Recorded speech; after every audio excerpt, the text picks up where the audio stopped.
नमस्कार दोस्तों, कैसे हैं आप सब। उम्मीद करता हूं अच्छे ही होंगे। तो एक बार फिर से स्वागत है आप सभी का अपने यूट्यूब चैनल फैक्टेज फैक्ट्री में। दोस्तों, आज हम बात करने वाले हैं अपने जीवन के उद्देश्य पर। आप क्या करते हैं वो तो आपको ही पता होगा, पर आप क्या करने के लिए इस पृथ्वी पर जन्म लिए हैं वो जानना आपको बहुत आवश्यक है। और वो है पुरुषार्थ चतुष्टय। पुरुष के 4 पुरुषार्थ होते हैं: धर्म, अर्थ, काम और मोक्ष। यहाँ पर पुरुष का मतलब केवल पुरुष से ही नहीं है। पुरुष का मतलब यहाँ पर स्त्री और पुरुष दोनों से है। धर्म, अर्थ, काम, मोक्ष का विधान दोनों के लिए किया गया है। तो अगर आप अपने जीवन के उद्देश्य को जानना चाहते हैं तो इस वीडियो में लास्ट तक बने रहिए दोस्तों। तो आइए दोस्तों शुरू करते हैं। यह पुरुषार्थ संबंधी संकल्पना भारतीय धर्मशास्त्र की मौलिक, विशिष्ट व महत्वपूर्ण अवधारणा है। सभी सामाजिक संरचनाओं, व्यवस्थाओं, संस्थाओं एवं समाज के समस्त अंगों के केंद्र या मूल में यह पुरुषार्थ का सिद्धांत ही कार्यान्वित होता है। पुरुषार्थ को समझने से पहले पुरुषार्थ के अर्थ को समझ लेते हैं। पुरुषार्थ शब्द पुरुष और अर्थ से मिलकर बना है। यहाँ पर पुरुष का मतलब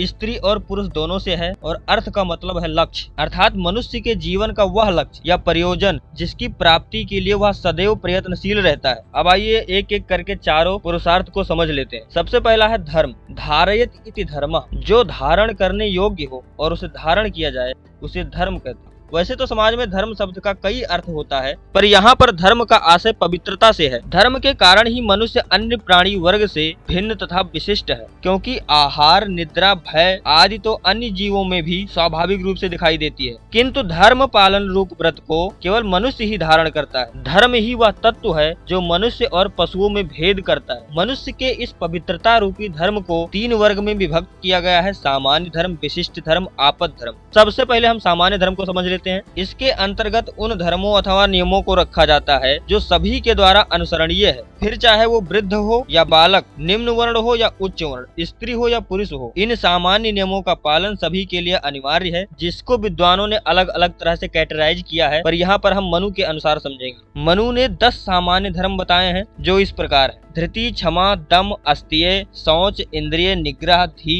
विद्या, सत्य और अक्रोध। इसके बाद विशिष्ट धर्म। ये वे धर्म हैं जो किसी व्यक्ति के द्वारा विशेष रूप से पालनीय हैं। इनको स्वधर्म भी कहा जा सकता है। ये धर्म प्रत्येक व्यक्ति के आश्रम व वर्ण के अनुसार होते हैं। जैसे ब्राह्मण, क्षत्रिय, वैश्य और शूद्र आदि वर्णों के अपने विशेष धर्म है। ब्रह्मचारी, गृहस्थ, वानप्रस्थी और सन्यासी के अपने अलग धर्म है। जो विशिष्ट धर्म है इसमें भी विद्वानों में मतभेद है। मुख्य रूप से इसमें वर्ण धर्म, आश्रम धर्म, कुल धर्म, युग धर्म, राज धर्म आदि आ जाते हैं। तीसरा आपद धर्म। आपद धर्म का पालन सामान्य परिस्थितियों में न होकर उन विशिष्ट परिस्थितियों में किया जाता है जो किसी आपत्ति या दुर्घटना के कारण उपस्थित होती है। इस समय विशिष्ट धर्म स्थगित हो जाते हैं और मनुष्य किसी अन्य वृत्ति को अपनाकर जीवन यापन करता है। अगला पुरुषार्थ है अर्थ। यह मनुष्य के भौतिक उन्नति की प्राप्ति का साधन है। संसार में सभी व्यक्ति सांसारिक सुख भोगों की सामग्री जुटाने के लिए अर्थ की अभिलाषा करते हैं। अर्थ शब्द का वैसे तो अनेक अर्थ निकलता है, पर यहाँ पर व्यक्ति के जीविकोपार्जन से संबद्ध है, जिसके द्वारा मनुष्य न केवल अपनी भौतिक आवश्यकताएं पूर्ण करता है बल्कि धर्म व काम रूप पुरुषार्थों को भी सिद्ध करता है। मनु ने अर्थोपार्जन के 10 महत्वपूर्ण साधन बताए हैं, जो है विद्या, शिल्प, नौकरी, सेवा, पशुपालन, व्यापार, कृषि, धैर्य, भिक्षा और ब्याज। इनसे व्यक्ति धनोपार्जन कर सकता है, यानी कि धन कमा सकता है, जिसे हम अर्थ कहते हैं। इसके बाद में तीसरा पुरुषार्थ है काम। काम शब्द का अर्थ इच्छा, कामना, वासना, स्पृहा, तृष्णा, ऐषणा, सुख तथा सुख के साधन आदि को माना जाता है। काम से ही प्रेरित होकर मनुष्य धर्म, अर्थ, मोक्ष की प्राप्ति के लिए प्रयत्न या चेष्टा करता है। संसार में जो भी गति दिखाई दे रही है उसका कारण यही काम है।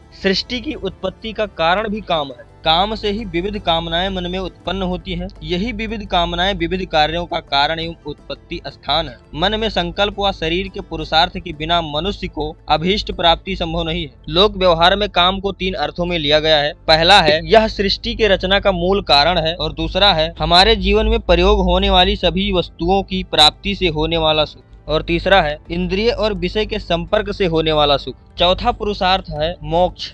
इसको अन्य सभी पुरुषार्थों में श्रेष्ठ माना गया है। सामान्यतः मोक्ष का अर्थ मृत्यु से लिया जाता है। मोक्ष वह है जिसे पाकर जीव आध्यात्मिक, आधिदैविक और आधिभौतिक आदि सभी दुखों से मुक्त हो जाता है, और यह तभी संभव है जब आप धर्म, अर्थ और काम को अच्छे तरह से निभा पाए। तो दोस्तों यही है हमारे 4 पुरुषार्थ। पहले के जो 3 है उसको त्रिवर्ग में लिया जाता है, क्योंकि वही हमारे मोक्ष का द्वार है। अगर हम उसे सही से कर पाएंगे तभी हमें मोक्ष की प्राप्ति हो पाएगी। तो दोस्तों बस आज के लिए इतना ही। वीडियो आपको कैसा लगा? अगर अच्छा लगा तो लाइक करो, शेयर करो, चैनल पर नहीं तो चैनल को सब्सक्राइब कर लो और बेल आइकन को भी प्रेस कर दो, ताकि ऐसी इंटरेस्टिंग और मोटिवेशनल वीडियो देखने को मिलती रहे। तो जय हिंद, जय भारत, बाय बाय।